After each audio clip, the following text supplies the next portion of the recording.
خالص جو یہودی طاقت ہوگی اس نے مسلمانوں کے اوپر دجال کی قیادت میں حملہ آور ہے۔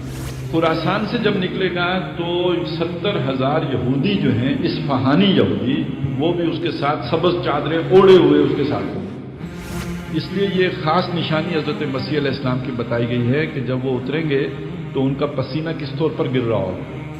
اس کی رستگاری نہیں ہو سکتی جب تک کہ وہ اللہ تعالیٰ کے اس پورے نظام سے باہر نہ نکلے۔ دجالیت کیا ہے جو فتنہ ہے؟ یہ دنیا کی محبت کہ دیکھنے میں مال و اولاد کتنی بڑی نعمتیں ہیں، حقیقت میں ان کے ذریعے سے اللہ عذاب دینا چاہتا ہے۔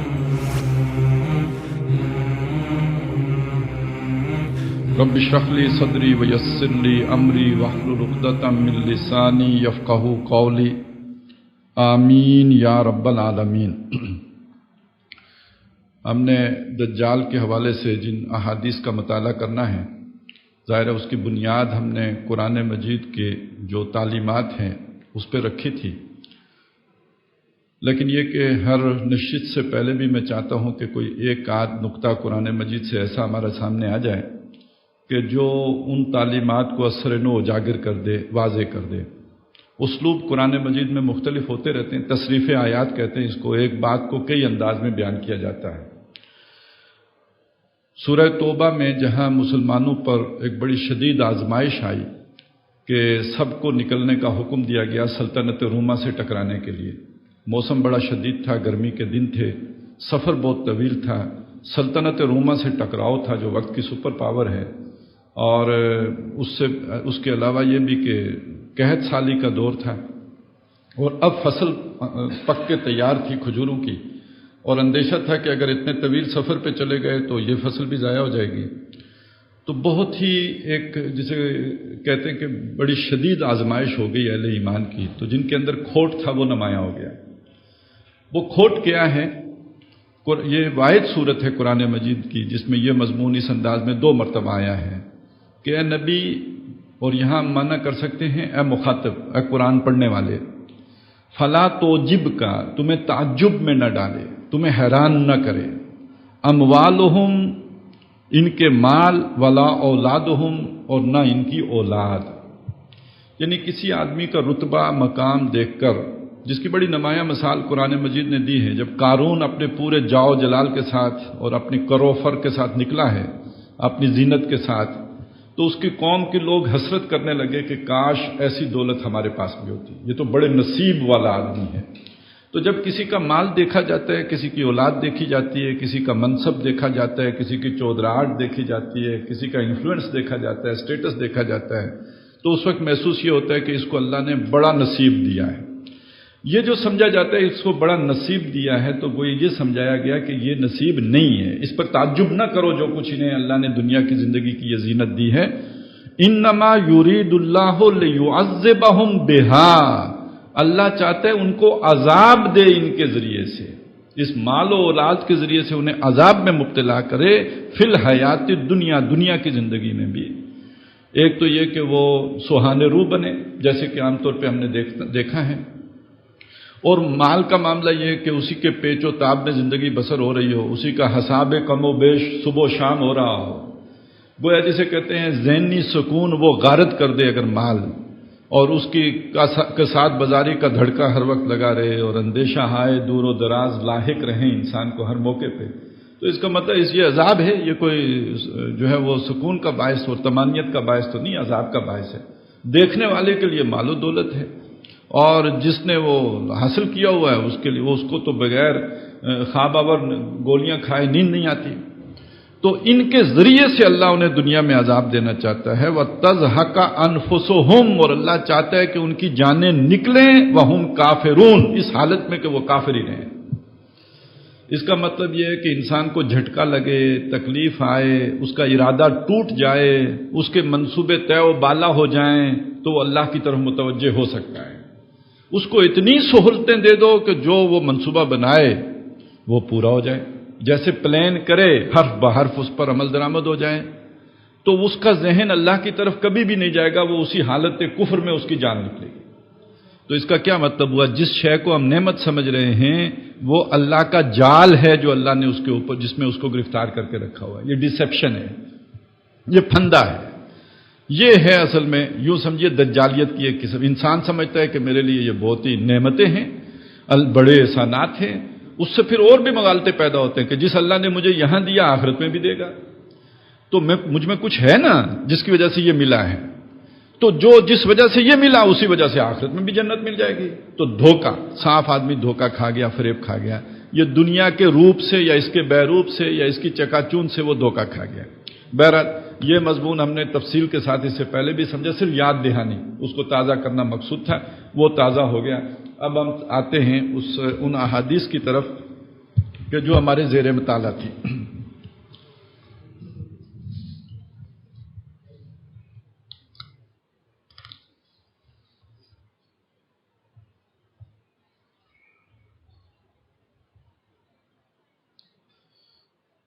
دجال کے بارے میں جو باتیں ہم نے جان لی تھی ان میں یہ بھی تھی کہ اس کان دجال سے حضرت نوح علیہ السلام سے لے کر نبی اکرم صلی اللہ علیہ وسلم تک ہر نبی نے اپنی امت کو خبردار کیا، وارن کیا، ڈرایا اس سے۔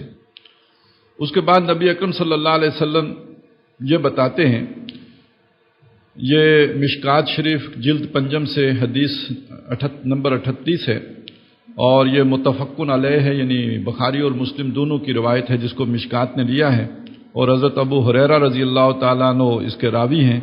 وہ فرماتے ہیں کہ ایک دن رسول کریم صلی اللہ علیہ وسلم نے فرمایا، آگاہ رہو کہ دجال کے بارے میں ایسی بات بتاتا ہوں جو کسی اور نبی نے اپنی قوم کو نہیں بتائی ہے، اور وہ بات یہ ہے کہ دجال کانا ہوگا، وہ اپنے ساتھ جنت و دوزخ کی مانند دو چیزیں لائے گا، وہ جس چیز کو جنت کہے گا حقیقت میں وہ آگ ہوگی، لہذا میں تمہیں اس دجال سے ڈراتا ہوں جیسا کہ نوح علیہ السلام نے اپنی قوم کو ڈرایا۔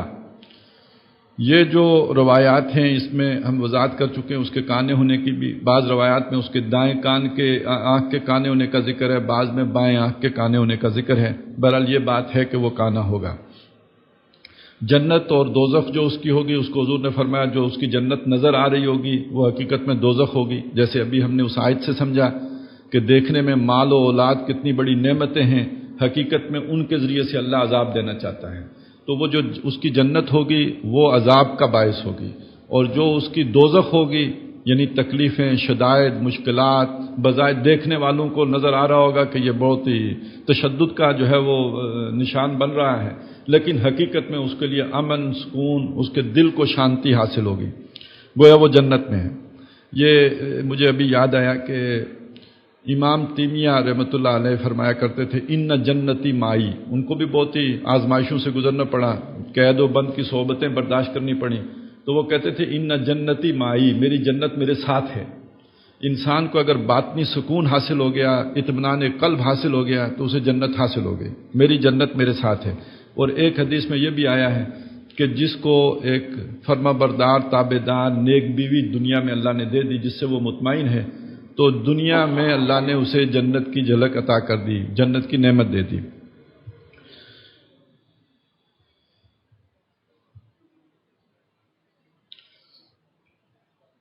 یہ مشکات ہی کی حدیث ہے کہ جس میں نبی اکرم صلی اللہ علیہ وسلم، یہ حدیث نمبر 41 ہے اور یہ بھی متفقن علیہ ہے، اور حضرت نواس ابن سمان رضی اللہ تعالیٰ عنہ اس کو روایت کرتے ہیں کہ ایک دن رسول کریم صلی اللہ علیہ وسلم نے دجال کے نکلنے، اس کی فریب کاریوں اور اس کے فتنے میں لوگوں کے مبتلا ہونے کا ذکر فرمایا،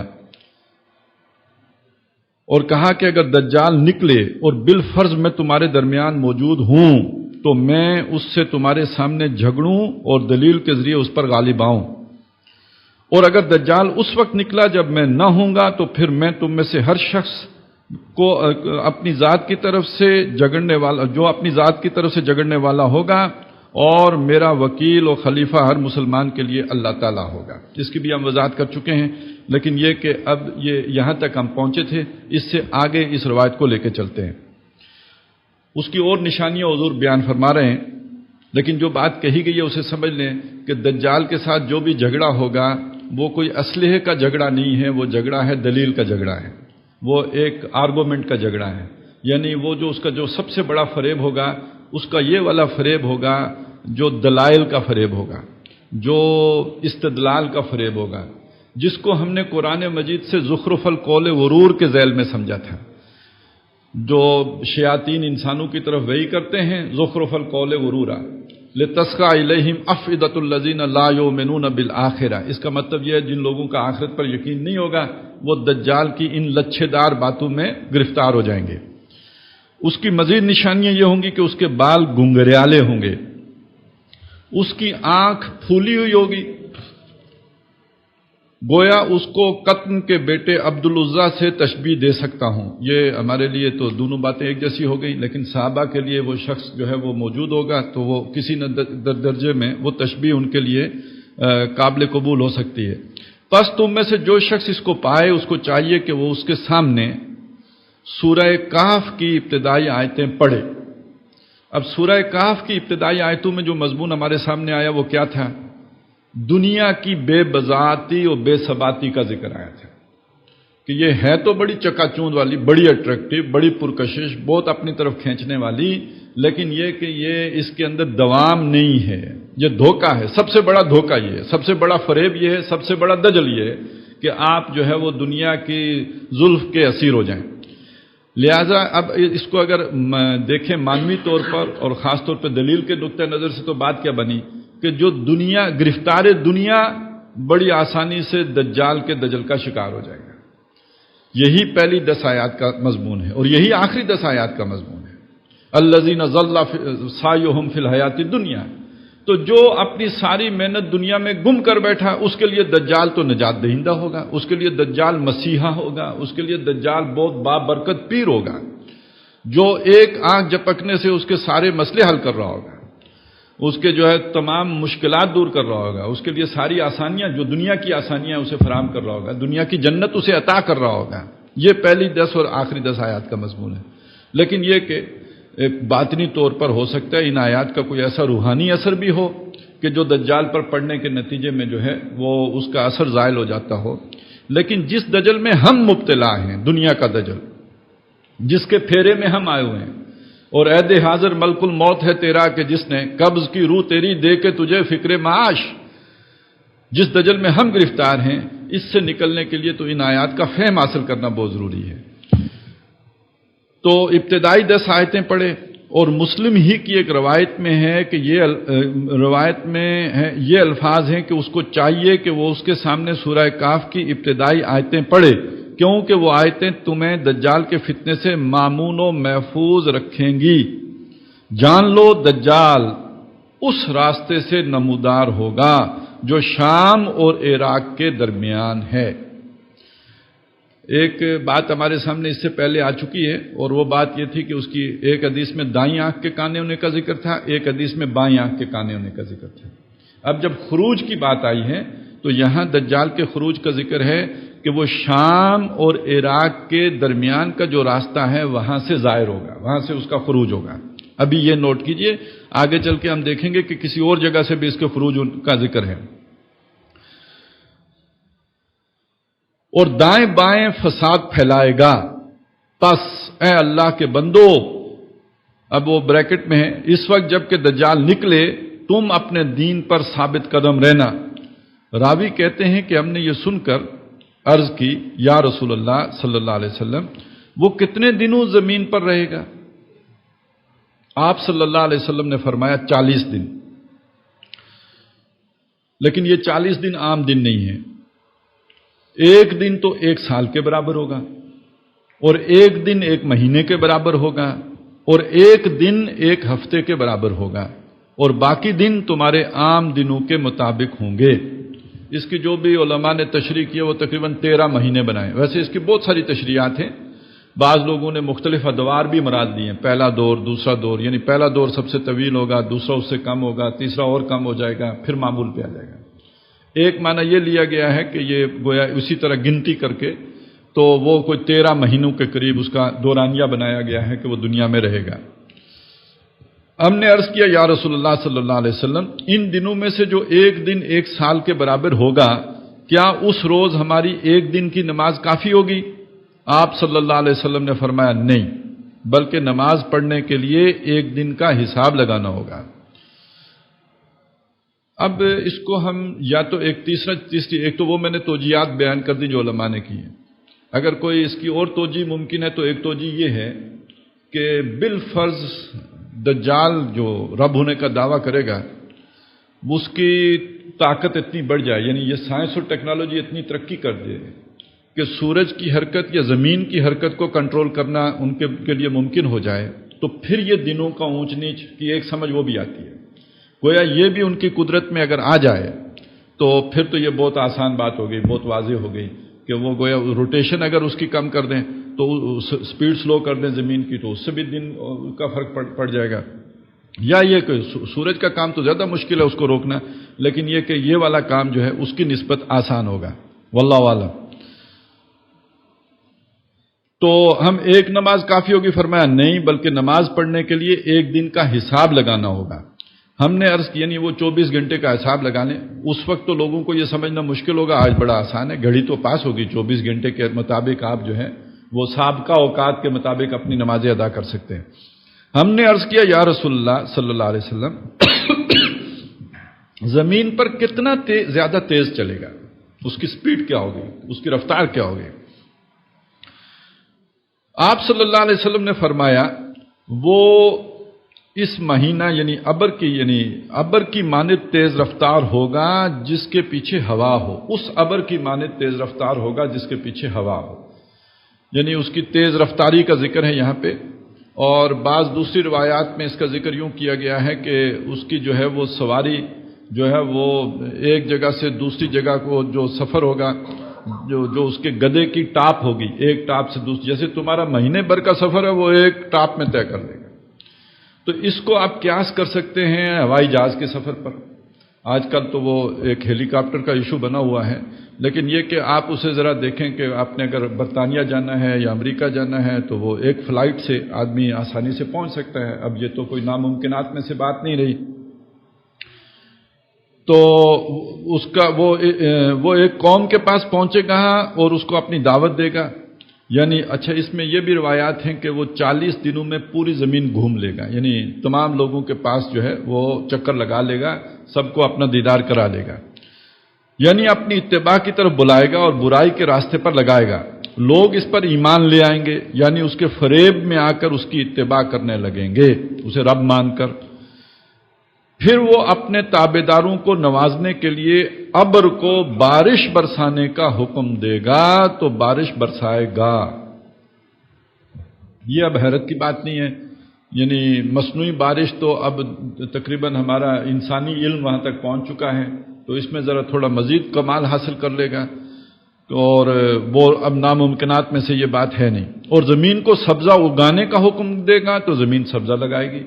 اب کتنے صحرا ہیں جو سرسبز و شاداب ہو چکے ہیں، سعودی عرب گندم میں خود کفیل ہو چکا ہے، وادی غیر ذی زرع اور امارات کے اندر جو ہے وہ شجرکاریاں ہو رہی ہیں اور سبزیاں اگ رہی ہیں، بلکہ سننے میں تو آ رہا ہے کہ وہ ایکسپورٹ بھی کرنا انہوں نے شروع کر دیا ہے۔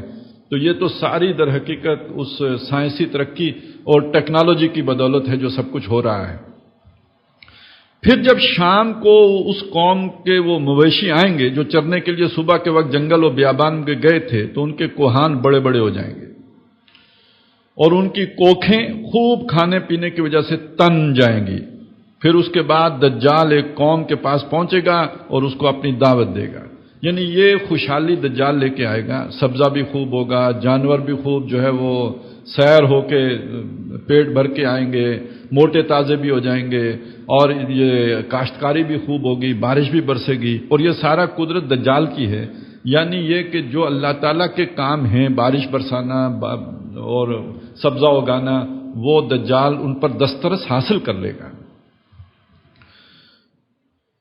پھر وہ ایک قوم کے پاس پہنچے گا اور ان کو اپنی دعوت دے گا، یعنی اپنی خدائی کی طرف بلائے گا۔ دعوت کا مطلب یہ نہیں کہ وہ کوئی غلط یعنی کہے گا جو آج کل جیسے ہو رہا ہے، ہو سکتا ہے وہ بے حیائی کو ختم کرنے کے لیے آئے، کہے جی بے حیائی ختم کرتے ہیں، بڑا اچھا ایجنڈا لے کے آئے، اور وہ کہے کہ ہم ایک فلاحی ریاست بناتے ہیں۔ یہ ساری باتیں ہو سکتی ہیں، لیکن اس کے اندر جو بس کی گانٹھ ہے وہ کیا ہوگی؟ خدا میں ہوں، رب میں ہوں، مجھے رب مانو۔ تو اپنی خدائی کی طرف بلائے گا کہ مجھے پروردگار تسلیم کرو، لیکن اس قوم کے لوگ اس کی دعوت کو رد کر دیں گے، یعنی وہ اس کی بات کو قبول نہیں کریں گے اور اس پر ایمان لانے سے انکار کر دیں گے، اور وہ ان کے پاس سے چلا جائے گا، یعنی اللہ تعالیٰ اس کو اس قوم کی طرف سے پھیر دے گا۔ پھر اس قوم کے لوگ کہے تو خشک سالی اور تباہ حالی کا شکار ہو جائیں گے۔ اس کا مطلب ہے کہ سالہ سال ان کی بارشیں روک دے گا، بارش نہیں برسے گی، اور اس کے نتیجے میں قحط سالی آ جائے گی۔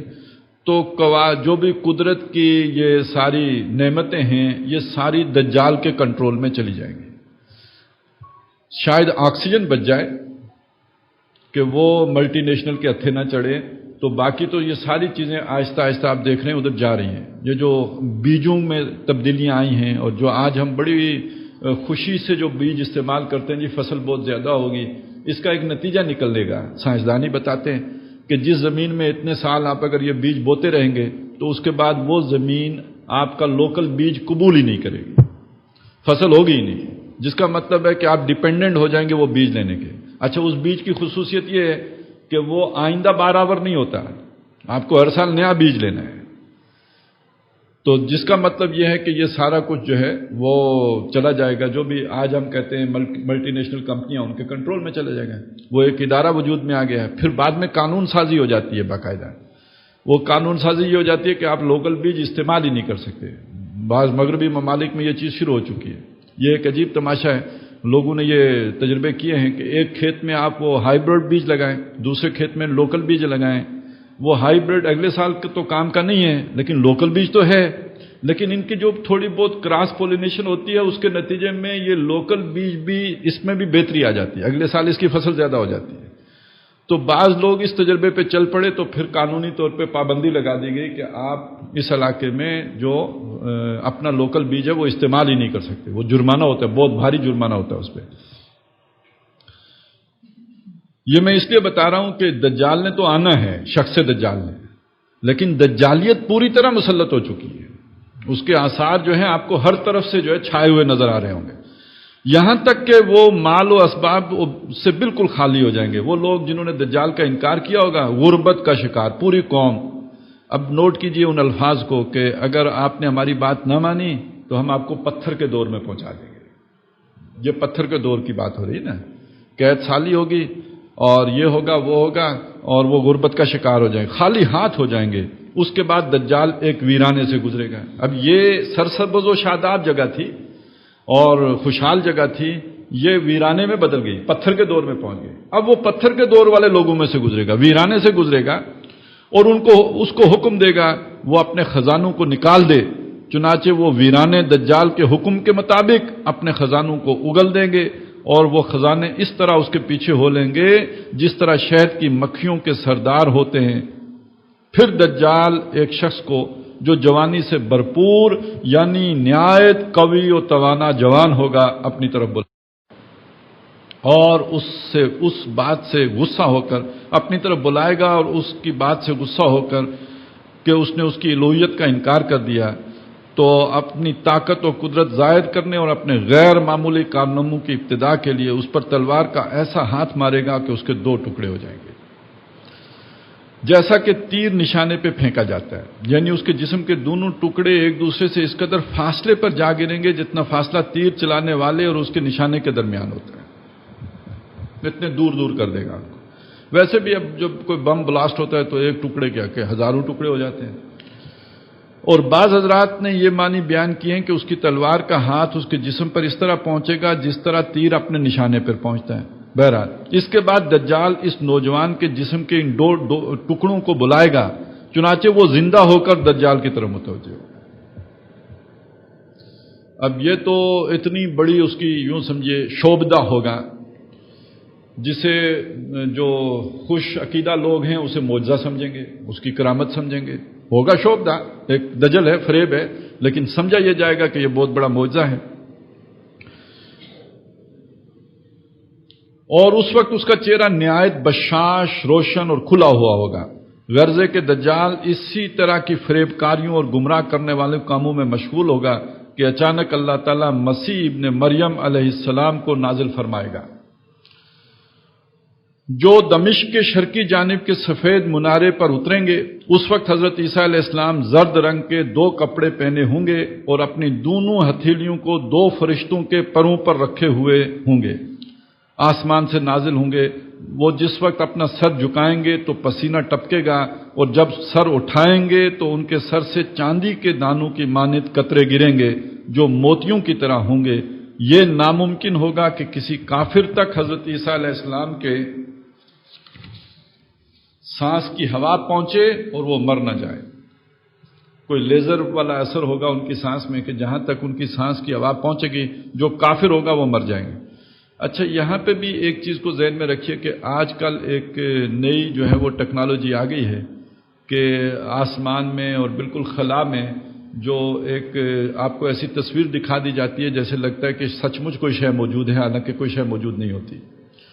تو یعنی یہ دجل بھی ہو سکتا ہے، اس لیے یہ خاص نشانی حضرت مسیح علیہ السلام کی بتائی گئی ہے کہ جب وہ اتریں گے تو ان کا پسینہ کس طور پر گر رہا ہوگا، اور وہ باقی یہ کہ وہ باقی بروپ تو بنایا جا سکتا ہے، اب انسان یہاں تک پہنچ چکا ہے، یہ ٹیکنالوجی اس پر دسترس حاصل کر چکا ہے، لیکن شاید یہ بات خاص طور پہ جو بتائی گئی کہ ان کا پسینہ گر رہا ہوگا اور ان کی کیفیت یہ ہوگی موتیوں کی طرح ہوگا، اور ان کی سانس کی ہوا ان کی حد نظر تک جائے گی۔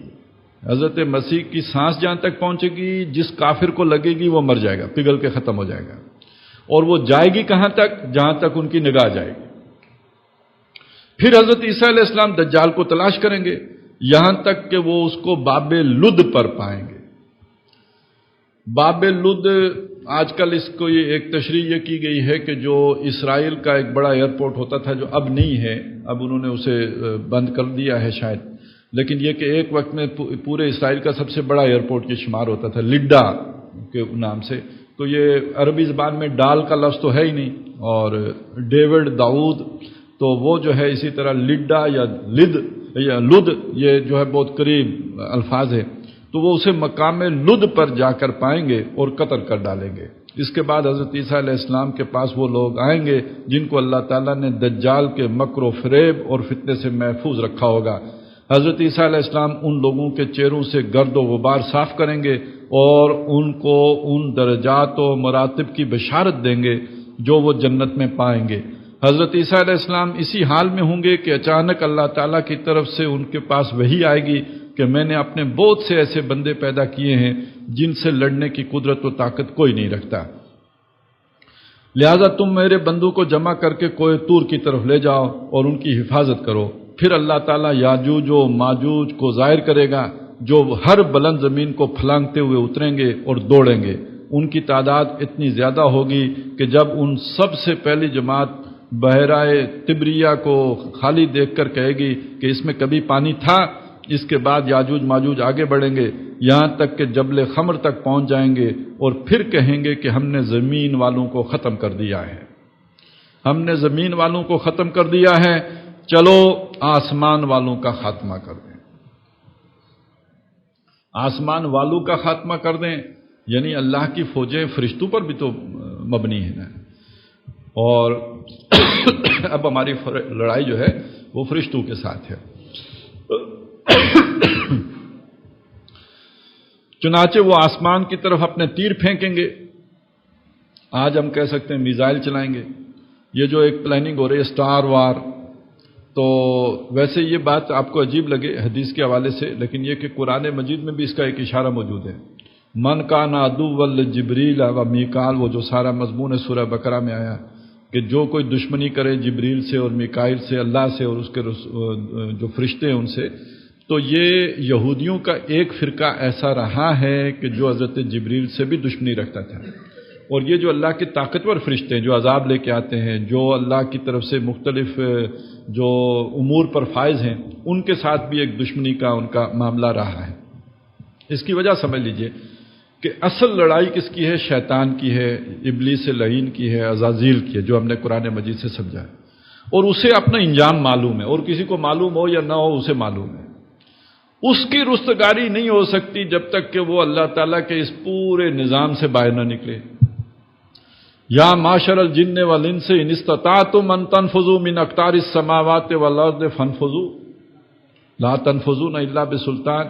تو اب بہرحال کوشش کر لینے میں کیا حرج ہے، آدمی اپنی آخری کوشش تو کرتا ہی ہے۔ تو شیطان کی یہ آخری کوشش ہے اللہ کے عذاب سے بچنے کی۔ اس سے پہلے اس نے مختلف حربے اختیار کیے، وہ دجال بھی اس کا ایک حربہ ہوگا، لیکن آخری حربہ اس کا یہ ہے کہ اللہ کی جو فورسز ہیں، جو ملائکہ ہیں، ان کے خلاف اعلان جنگ کر دیں۔ تو وہ آسمان والوں کا چلو آسمان والوں کا خاتمہ کر دیں۔ چنانچہ وہ آسمان کی طرف اپنے تیر پھینکیں گے اور اللہ تعالیٰ ان کے تیروں کو خون آلود کر کے لوٹا دے گا، تاکہ وہ اس بھرم میں رہیں کہ ہمارے تیر واقعتاً آسمان والوں کا کام تمام کر کے واپس آئے۔ گویا اللہ تعالیٰ کی طرف سے ان کو ڈھیل دے دی جائے گی، اور یہ احتمال بھی ہے کہ وہ تیر فضا میں پرندوں کو لگیں گے اور ان کے خون سے آلودہ ہو کر واپس آئیں گے۔ پس اس میں اس طرف اشارہ ہے کہ دجال کا فتنہ زمین ہی تک محدود نہیں رہیں گے، بلکہ زمین کے اوپر بھی پھیل جائے گا، یعنی یہ ایک خلائی جنگ بھی کی صورت بھی اختیار کر لے گا۔ اس عرصے میں اللہ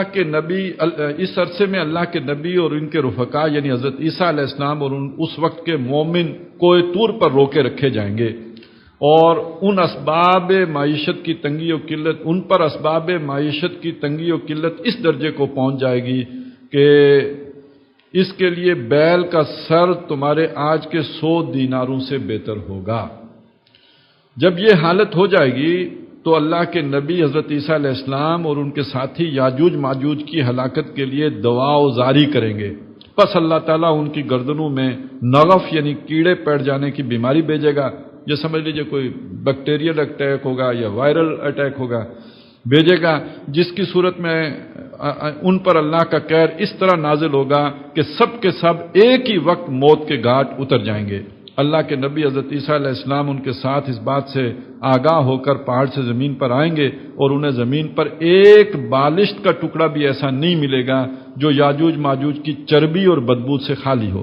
اس مصیبت کے دفعیہ کے لیے حضرت عیسیٰ علیہ السلام اور ان کے ساتھی اللہ تعالیٰ سے دعا کریں گے، تب اللہ تعالیٰ بختی اونٹ کی گردن جیسی لمبی لمبی گردنوں والے پرندوں کو بھیجے گا جو یاجوج ماجوج کی لاشوں کو اٹھا کر جہاں اللہ کی مرضی ہوگی وہاں پھینک دیں گے، اور مسلمان یاجوج ماجوج کی کمانوں، تیروں اور ترکشوں کو 7 سال تک چلاتے رہیں گے۔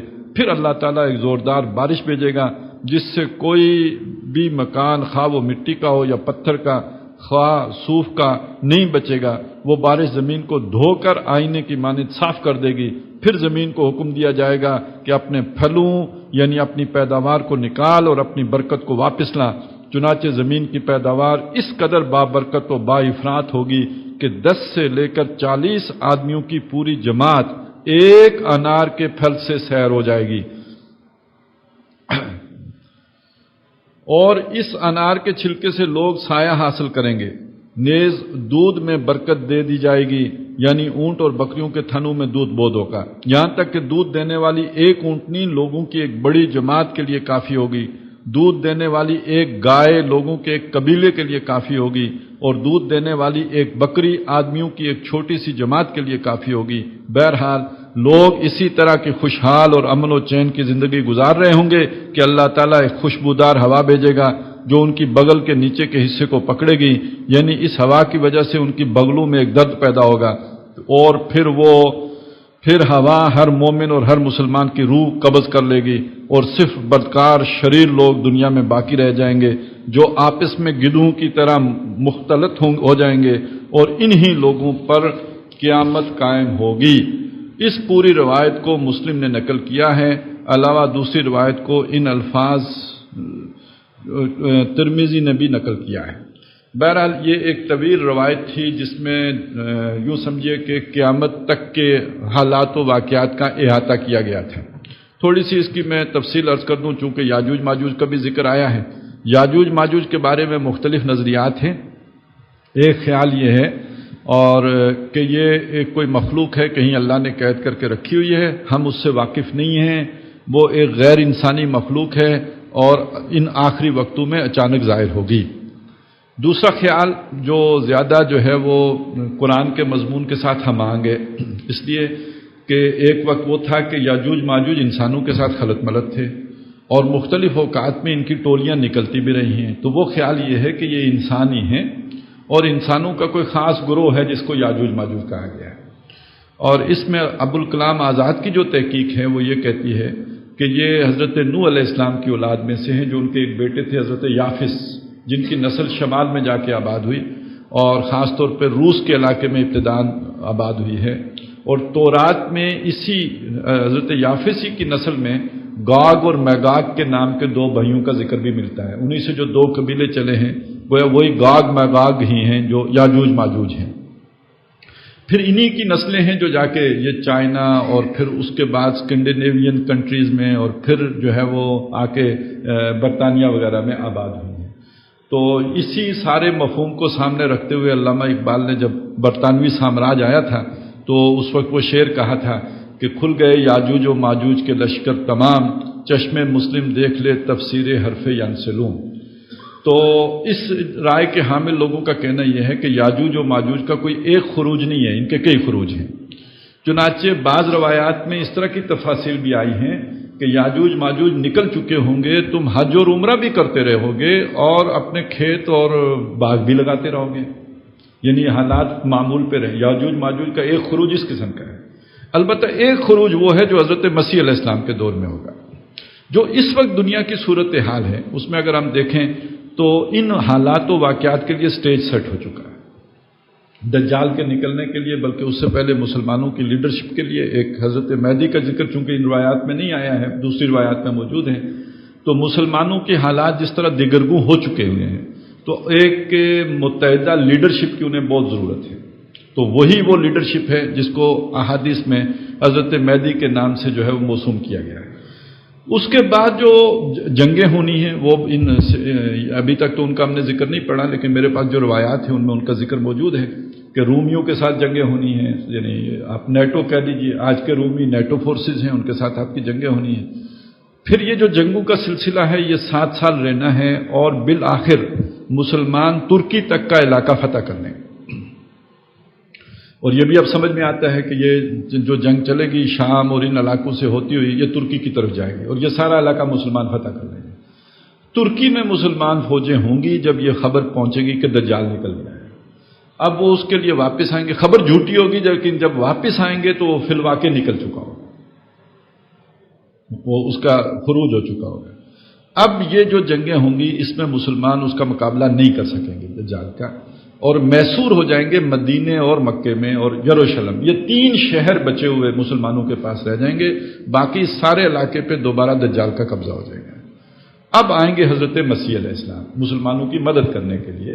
یہ حالت جنگ میں اتریں گے اور اس وقت مسلمان فوجیں محصور ہوں گی دمشق میں جب یہ حضرت مسیح علیہ السلام کا نزول ہوگا. ان کے آنے کے بعد پھر پانسا پلٹے گا اور وہ دجالی فورسز جو ہے وہ شکست خوردہ ہو جائیں گے. پھر آخری مرحلہ وہ ہے کہ جس میں وہ یاجوج ماجوج نکلیں گے جو ابھی ہم نے تفصیل کے ساتھ پڑھا. اب ہم ذرا ان حالات کے اندر اگر اسے دیکھیں تو پہلی جنگ عام مسلمانوں کی یا یہ کہ مہدی کی قیادت میں مسلمانوں کی رومی فوجوں کے ساتھ ہے جو جاری ہے. اس کے مختلف مراحل ہیں، مختلف علاقوں میں ہیں جو اس وقت چل رہے ہیں. لیکن یہ کہ اس وقت یہ کوئی باقاعدہ منظم اور اس طرح کی نہیں ہے، لیکن جب وہ لیڈرشپ آ جائے گی تو یہ منظم صورت اختیار کر لے گی. یہ پھر ایک باقاعدہ جسے کہیں جہاد فی سبیل اللہ کی صورت اختیار کر لے گی ایک امیر کی قیادت میں. اور یہ ہوگی ساری ان رومی فوجیوں کے خلاف. اور اس میں کچھ غیر مسلم لوگ مسلمانوں کی مدد بھی کریں گے. ممکن ہے کہ وہ مدد جو ہے وہ رشیا کی طرف سے بھی ہو جائے، واللہ عالم، لیکن بہرحال کہ اس کا امکان رہے گا. اس سے آگے جب اگلا مرحلہ آنا ہے تو وہ ہے در حقیقت خالص جو یہودی طاقت ہوگی اس نے مسلمانوں کے اوپر دجال کی قیادت میں حملہ آور ہوگا. اس میں اب وہ دجالی قیادت جو ہوگی وہ کدھر سے ظاہر ہوگی، کیا ہوگا. یہ ایک حدیث تو ہم نے پڑھ لی کہ یہ عراق اور شام کے درمیان کی جو گھاٹی ہے وہاں سے یہ نکلے گا. ایک اور روایت بھی ہے، وہ حدیث اس وقت میرے سامنے نہیں ہے. اس میں یہ ہے کہ یہ خراسان سے نکلے گا. خراسان سے جب نکلے گا تو 70,000 یہودی جو ہیں اصفہانی یہودی وہ بھی اس کے ساتھ سبز چادریں اوڑھے ہوئے اس کے ساتھ ہوں گے. تو معلوم ہوا کہ یہ طاقت جدھر ہم دیکھ رہے ہیں ادھر سے نہیں نکل کے آ رہی دجال کی طاقت. یہ طاقت اس مشرقی علاقے سے نکل کے جا رہی ہے اس طرف عرب کے علاقے کی طرف. اور اس وقت جو اس کا سعودی عرب کا اور ایران کا کانفلکٹ ہے یہ آگے بڑھتے بڑھتے شاید بات یہاں تک پہنچے مختلف مراحل سے گزرتے ہوئے. اور اس میں پھر یہ کہ اس وقت ویسے جو اصل یہودی ہیں ان کی جو سب سے بڑی کنسنٹریشن ہے وہ ہے بھی اصفہان کے اندر. جو اس وقت جو اسرائیل ہے اس میں اشکنازی یہودی ہیں، یہ نسلاً یہودی نہیں ہیں، یہ کنورٹڈ یہودی ہیں. تو بہرحال یہ دجال یہ طاقت ہوگی. پھر آخری جو نکلے گا وہ کون سی طاقت ہو سکتی ہے دنیا میں جس کا مڈل ایسٹ میں انٹرسٹ رہ جائے گا؟ آپ نے رومی اٹھا کے پھینک دیے، ساتھ امریکہ بھی چلا گیا. اس کے بعد جو بھی یہودی قوت تھی اس کو بھی آپ نے توڑ پھوڑ کے رکھ دیا. اب اس کے بعد کیا رہ جائے گا؟ وہ کون ہے کہ جس کو اب ضرورت ہوگی کہ وہ قبضہ کرے اس سونے کا انڈا دینے والی چڑیا پر؟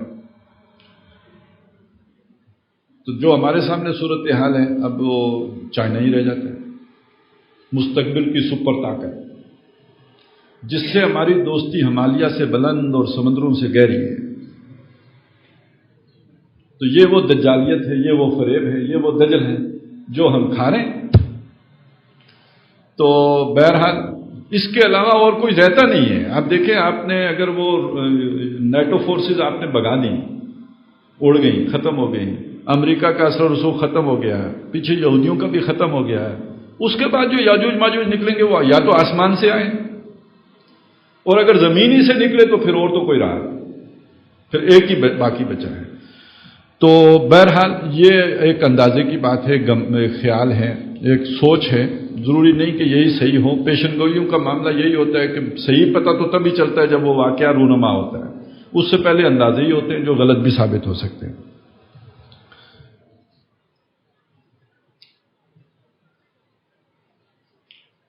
یہ بھی متفقن علیہ حدیث ہے، اور حضرت ام شریک کہتی ہیں رضی اللہ تعالیٰ عنہ کہ نبی کریم صلی اللہ علیہ وسلم نے فرمایا کہ لوگ دجال کے مکر و فریب اور فتنہ و فساد کے خوف سے بھاگ کر پہاڑوں پر چڑھ جائیں گے.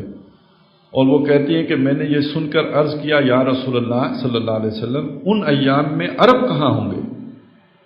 اب یہ نوٹ کیجئے، ان ایام میں عرب کہاں ہوں گے؟ آپ صلی اللہ علیہ وسلم نے فرمایا ان دنوں عرب بہت کم ہوں گے، اور دجال سے جہاد و مقابلہ کرنے کی طاقت و قدرت نہیں رکھیں گے. اس لیے کہ جو دجال کے آنے سے پہلے یہ نیٹو فورسز کے ساتھ جنگیں ہونی ہیں، رومی جو 80 جھنڈے لے کے آئیں گے اور ان کے ساتھ جو جہاد ہونا ہے، اس میں بہت بڑی تعداد میں عرب جو ہے وہ کھینچ رہیں گے. یہ احادیث موجود ہیں اور نبی اکرم صلی اللہ علیہ وسلم نے اس کی خبر دی ہے.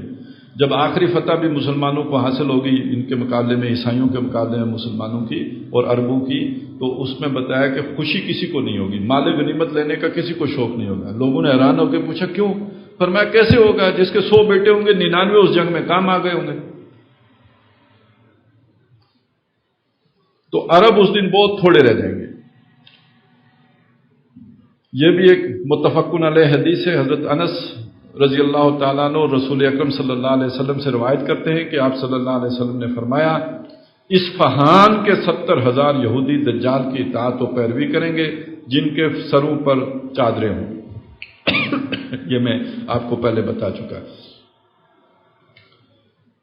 اسی طرح حضرت ابو سعید خضری رضی اللہ تعالیٰ عنہ کہتے ہیں کہ رسول اکرم صلی اللہ علیہ وسلم نے فرمایا دجال جب دنیا میں آئے گا یعنی ظاہر ہوگا تو مدینہ منورہ کی جانب رخ کرے گا تاکہ اس شہر مقدس میں داخل ہو کر فتنہ و فساد پھیلائے، لیکن مدینے کے راستوں میں اس کا داخل ہونا ممنوع ہو جائے گا، یعنی اللہ تعالیٰ اس شہر کی حفاظت فرمائیں گے اور دجال اس میں داخل ہونے پر قادر نہیں ہو سکے گا. آخر وہ مدینہ کے قریب کی کھاری زمین میں ٹھہر جائے گا. پھر اس کے پاس ایک شخص آئے گا جو اس زمانے کے بہترین لوگوں میں سے ہوگا. وہ شخص دجال سے کہے گا کہ میں گواہی دیتا ہوں کہ تو وہی دجال ہے جس کی خبر ہمیں رسول کریم صلی اللہ علیہ وسلم نے اور اس کے احوال و علامات بیان کرنے کے ذریعے سے دی تھی. دجال یہ سن کر اپنے ارد گرد کے لوگوں سے کہے گا بتاؤ اگر میں اس شخص کو قتل کر کے دوبارہ زندہ کر دوں تو کیا پھر بھی تم میرے خدا ہونے کے بارے میں شک و شبہ کرو گے؟ تو وہ لوگ جواب دیں گے کہ ہم کو پھر کوئی شک و شبہ نہیں رہے گا. پس دجال اس شخص کو جان سے مار ڈالے گا اور پھر اس کو زندہ کر دے گا اور وہی سوال کرے گا جو گزشتہ حدیث میں گزرا. تب وہ شخص کہے گا کہ اللہ کی قسم تیرے بارے میں میری بصیرت اور میرا یقین اب پہلے سے بھی زیادہ پختہ ہو گیا ہے، مگر اب وہ اسے دوبارہ قتل کرنا چاہے گا، لیکن یہ کہ وہ اس کی جان نہیں لے سکے گا. اللہ تعالیٰ اس کا جو ایمان بڑھنے کے نتیجے میں اس کے لیے ممکن نہیں رہے گا کہ دجال اس کو قتل کرے.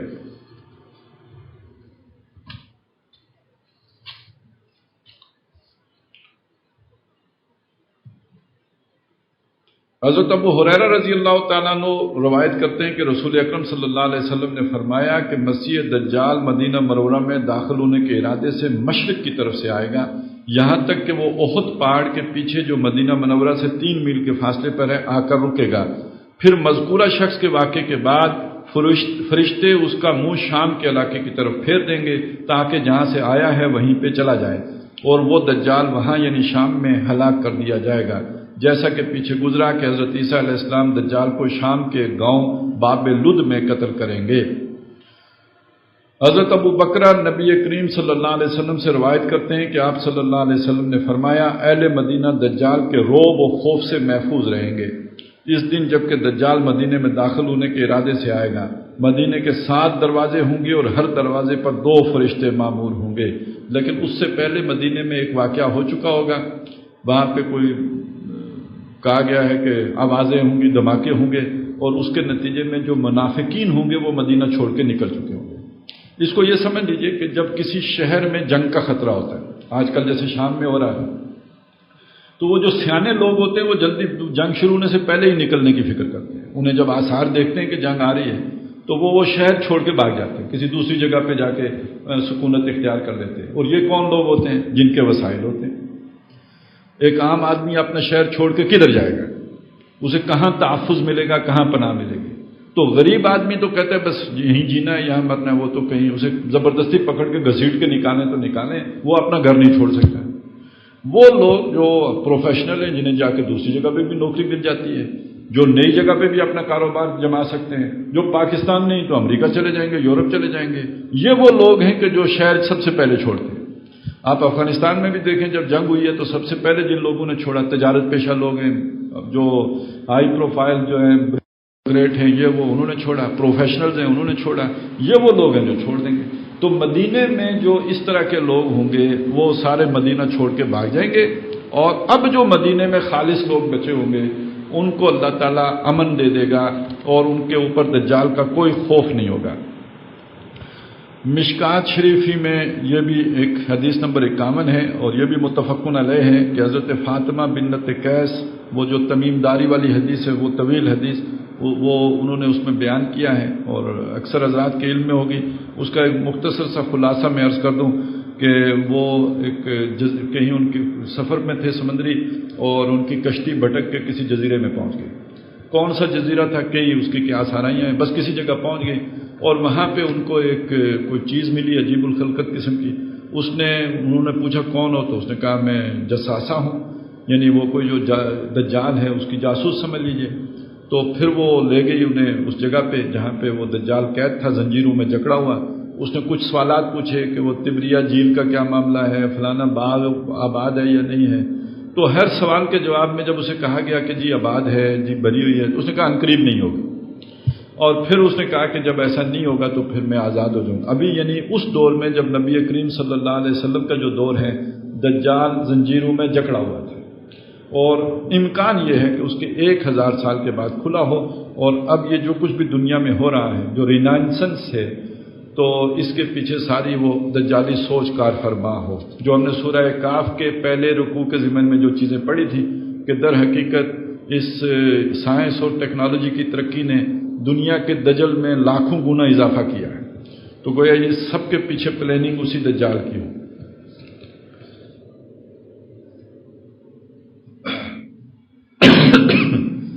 نبی اکرم صلی اللہ علیہ وسلم نے فرمایا کہ میں نے تم لوگوں سے دجال کا حال اس اندیشے سے بار بار بیان کیا ہے کہ کہیں تمہاری سمجھ میں نہ آئے، یعنی تم کہیں دھوکے میں نہ پڑ جاؤ دجال کے بارے میں۔ تو اچھی طرح سمجھ لو کہ دجال پستہ قد ہے، اس کے بال مڑے ہوئے ہیں، ایک آنکھ سے کانا ہے اور دوسری آنکھ بالکل مٹی ہوئی ہے، اس کی آنکھ نہ ابری ہوئی ہے اور نہ اندر کو دھنسی ہوئی۔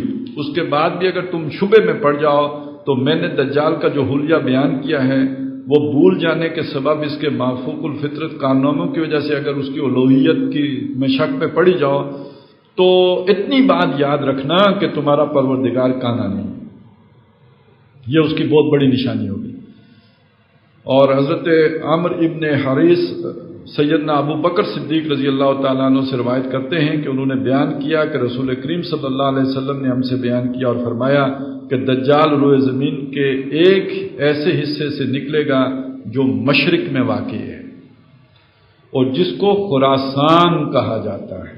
اس کے ساتھ لوگوں کے کتنے ہی گروہ ہوں گے اور ان لوگوں کے چہرے تہ بتہ پھولی ہوئی ڈھال کی مانند ہوں گے۔ اب آپ نے دیکھا کہ یہ ایک نئی بات آئی ہے، میں نے پہلے بھی اس کا ذکر کیا تھا، جیسے آنکھ کا ذکر آیا تھا اسی طرح یہ بھی معاملہ ذرا تھوڑا مختلف ہے۔ ایک جگہ ذکر ہے کہ عراق اور شام کی درمیانی گھاٹی سے نکلے گا، دوسری جگہ ذکر ہے کہ یہ ملک خراسان سے نکلے گا۔ خراسان نبی اکرم صلی اللہ علیہ وسلم کے دور میں یہ جو شمالی افغانستان کا علاقہ ہے، ہمارا جو بالاکنڈ کا علاقہ ہے، اور یہ دریائے سندھ سے اوپر اور اٹک سے اس پیچھے، اور دوسری طرف یہ کہ جو ایران کا یہ آج بھی صوبہ خراسان ہے، یہ سارا علاقہ اس دور میں خراسان تھا۔ اب خراسان کے نام سے ایک ایران میں صوبہ باقی ہے، باقی کوئی اس نام کی چیز باقی نہیں ہے۔ تو یہ پورا علاقہ اس میں سے کوئی بھی جگہ مراد ہو سکتی، کہیں سے بھی نکل سکتا ہے، لیکن یہ کہ اصل تطبیق تو کرنے کی ضرورت یہ ہے، اس بات کی ہے کہ وہ جو خراسان سے نکلے گا وہ کیا معنی رکھتا ہے اور جو وہاں سے نکلے گا۔ تو مجھے یہ لگتا ہے کہ یہ ایسی چیزیں بتاتی ہیں دجال دو ہوں گے۔ میں نے پہلے وضاحت کی ہے کہ ایک دجال تو شخص دجال ہے، ایک دجال جو ہے وہ کوئی طاقت بھی ہے، جیسے یہ مافوق الفطرت جو شعبدے ہیں، بارش برسانا ہے، یہ کرنا ہے، وہ کرنا ہے، تو ایک علاج معالجے کی ترقی اس درجے میں ہو جانا کہ آدمی کو مار کے زندہ کر لینا ہے، تو یہ تو سارا میڈیکل سائنس اور ان چیزوں کے ذریعے سے بھی ممکن ہو رہا ہے۔ تو بعض چیزوں کا تعلق سائنس اور ٹیکنالوجی سے جڑ جاتا ہے، بعض چیزوں کا تعلق امریکہ سے جڑ جاتا ہے جو آپ کو پتھر کے دور میں پہنچا سکتا ہے، یا یہ کہ آپ کو جو ہے وہ ڈالروں کی نوازشیں کر سکتا ہے، آپ کو کبھی گرے لسٹ میں، کبھی بلیک لسٹ میں، اور کبھی گڈ لسٹ میں، کبھی بیڈ لسٹ میں ڈالنے کی جو صلاحیت رکھتا ہے۔ تو بعض چیزیں وہ ہیں کہ جو ایک شخص دجال سے متعلق ہیں۔ اب وہ جو شخص دجال ہے معلوم ہوتا ہے وہ بھی دو ہوں گے، اس کا ایک روپ کوئی اور ہے، دوسرا روپ کوئی اور ہے۔ تو جیسے کہ وہ دجال آئے گا جو بڑا، جو رب ہونے کا دعویٰ کرے گا، تو وہ دنیا کو کیا بتائے گا؟ میں کون ہوں؟ دنیا کو بتائے گا وہ میں مسیح ہوں جس کا تم انتظار کر رہے تھے۔ یعنی ایک شخصیت ہے جس کی دنیا منتظر ہے، وہ اس کا بیروپ بھر کے آ جائے گا۔ شروع ہم نے یہی سے کیا نا، دجل کسی اور کا روپ بھر لینا، بیروپ اختیار کر لینا۔ تو یہ جو مسیح الدجال ہے یہ حضرت مسیح علیہ السلام کا بیروپ بھر کر آئے گا۔ یہ جو خراسان سے نکلے گا یہ کون ہو سکتا ہے؟ ایک ہمارے ہاں جو تصور موجود ہے حضرت مہدی کا تصور، اور حضرت مہدی کے تصور میں دو تصورات علیحدہ علیحدہ ہیں، ایک تصور سنیوں کا ہے، ایک تصور جو ہے اہل تشیع کا ہے۔ اچھا، سنیوں کا بھی جو اس وقت تصور ہے عوام کا، اس پر بہت کچھ اثر وہ والا ہے جو اہل تشیع کا ہے۔ سنیوں کا جو مہدی ہیں وہ ایک مجدد ہیں، جو پیدا ہوں گے ماں باپ کے گھر میں، پروان چڑھیں گے، نارمل سارا معاملہ ہے، اور اللہ تعالیٰ ایک رات میں ان کی اصلاح فرمائے گا اور وہ مسلمانوں کی اصلاح پر کاربند ہو جائیں گے۔ ایک مجدد کامل، یہ حضرت مہدی، جن میں ہدایت جمع ہو جائے گی، وہ ہدایت کا منبع اور سرچشمہ ہوں گے، یہ سنیوں کے مہدی ہیں، یعنی سنی اہل علم کے مہدی۔ وگرنہ عام جو سنی تصورات ہیں ان میں تو مہدی بھی اپنے وہ خاصی تصور رکھتا ہے۔ اس کے مقابلے میں اہل تشیع کا مہدی کون ہے؟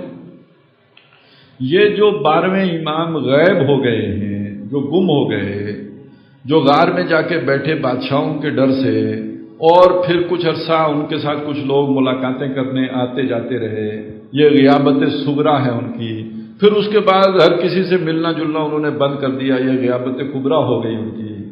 اب وہ آخری دور میں ظاہر ہوں گے، یہ امام منتظر ہیں، یہ جب آخری دور میں ظاہر ہوں گے تو یہ بڑے مافوق الفطرت قسم کے کارنامے سر انجام دیں گے۔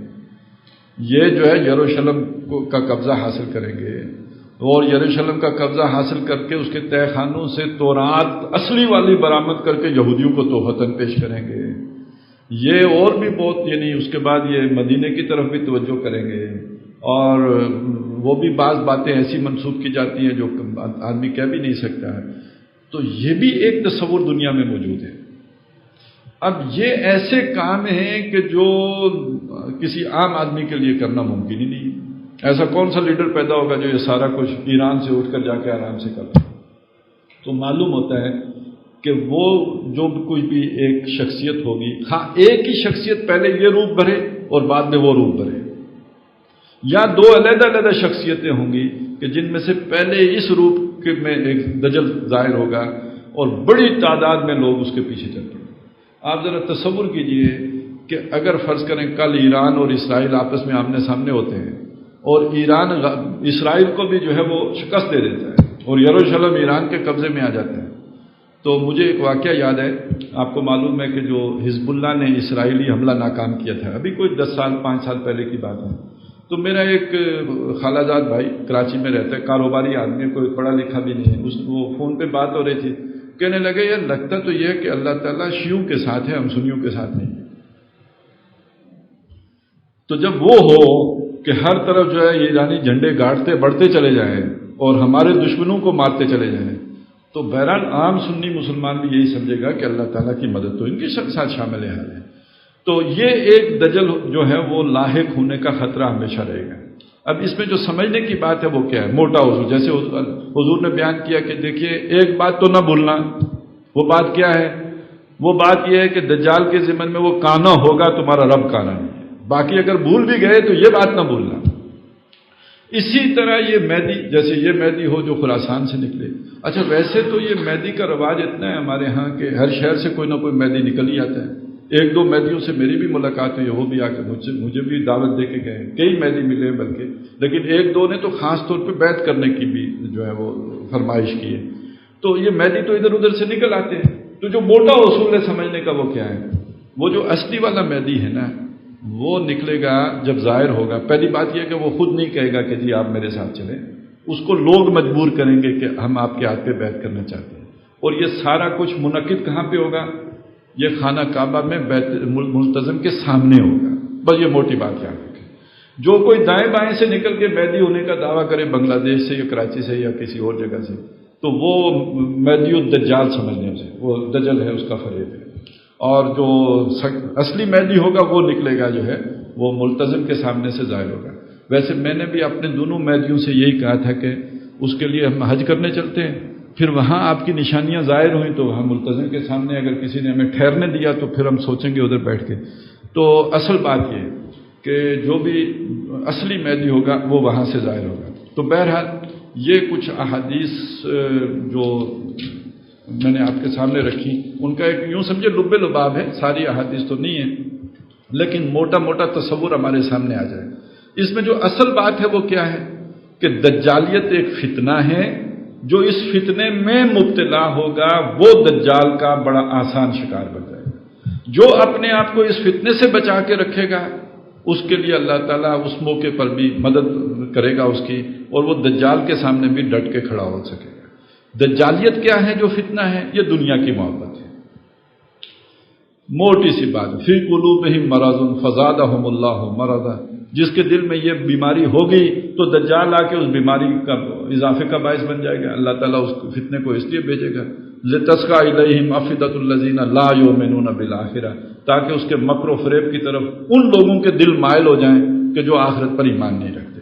تو اللہ تعالیٰ ہمیں آخرت پر ایمان مستحکم کرنے کی توفیق عطا فرمائے، اور آخرت اگر دور نظر آتی ہو تو قبر تو دور نہیں ہے۔ بعض لوگ عذاب قبر کا انکار اس لیے کرتے ہیں کہ اس کو تصور میں لانا آسان ہے۔ دوزخ کو تصور میں آپ لائیں گے وہ ذرا آپ کو فاصلے پہ نظر آئے گا، تو قبر تو سامنے ہے، یہ تو اتنی دور کی شے ہی نہیں ہے جس میں تو فوری طور پہ جانا ہے۔ تو اس عذاب کا ہی انکار کر دو تو تھوڑا بندہ ریلیکس فیل کرتا ہے، تو تھوڑا سکون ہو جاتا ہے۔ لِتَسْقَى إِلَيْهِمْ أَفْئِدَةُ الَّذِينَ لَا يُؤْمِنُونَ، تو لوگوں کو یہ بات بھلی معلوم ہوتی ہے، قبول بھی کر لیتے ہیں۔ تو بہرحال جو بات سوچنے کی ہے وہ یہ کہ آنکھ بند ہونی ہے، اور پھر یہ کہ قبر میں اترنا ہے۔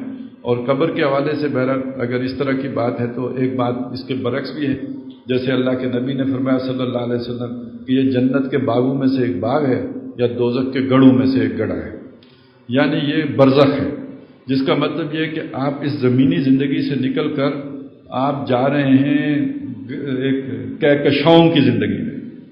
اگلا مرحلہ کہکشاؤں کی زندگی کا ہے، تو وہ جو جیسے آپ خلائی سفر پہ جا رہے ہوں تو پہلے آپ کو تربیت دی جاتی ہے نا، ایک دم تو آپ خلائی سفر پہ نہیں، آپ کی فٹنس ضروری ہے اس سفر پہ جانے کے لیے. تو یہ قبر کا دور اس کے لیے ہے، اور اس میں آپ کا یہ جو بھی کہکشاؤں کا سفر ہے، یا تو اس میں وہ جنت کا سفر ہے یا دوزخ کا سفر ہے، یا تو وہ جو ہے وہ دوزخ کے گڑھوں میں سے ایک گڑھا ہے یا جنت کے باغوں میں سے ایک باغ ہے. تو اللہ تعالی ہمیں ان چیزوں پر فوکس کرنے کی توفیق عطا فرمائے. پھر دجل فجل ہمیں کوئی دھوکہ نہیں دے سکتی، پھر وہ نظر تیز ہو جاتی ہے. اور اگر دنیا پہ فوکس رہے تو پھر ہر طرح کا فریب اس کا آدمی شکار ہو جاتا ہے. اس کو بڑی آسان مثال سے بھی سمجھ لیں کہ جو ہوتے ہیں نا یہ جو ٹھگنے والے ٹھگ، فریب دجال دجل کرنے والے جو ٹھگ ہوتے ہیں، یہ کس کو ٹھگتے ہیں؟ لالچی آدمی کو ٹھگتے ہیں. آپ چاہتے ہیں آپ کو سستا پلاٹ مل جائے، آپ گئے. آپ چاہتے ہیں جو گاڑی 16 لاکھ کی ہے آپ کو 12 لاکھ میں مل جائے. ہمیشہ ٹھگ آ کے یہی کام کرتا ہے. تو جو لالچی نہیں ہوتا وہ کہتے ہیں یار یہ اتنی سستی تو نہیں ملتی، وہ اس کی ٹھگی میں نہیں آتا ہے. جو لالچی ہوتا ہے وہ ٹھگی میں آ جاتا ہے. اسی لیے مثل مشہور ہے، جب تک دنیا میں لالچی موجود ہیں ٹھگ بھوکا نہیں سوئے گا. تو یہ دنیا داروں پہ دجال کا حملہ جو ہے وہ کامیاب ہوتا ہے. اللہ تعالیٰ اس سے ہمیں محفوظ رکھے، معمور رکھے، حفاظت فرمائے، اور آخرت پر توجہ دینے کی توفیق عطا فرمائے. اقول قولی ھذا واستغفر اللہ لی ولکم ولسائر المسلمین والمسلمات.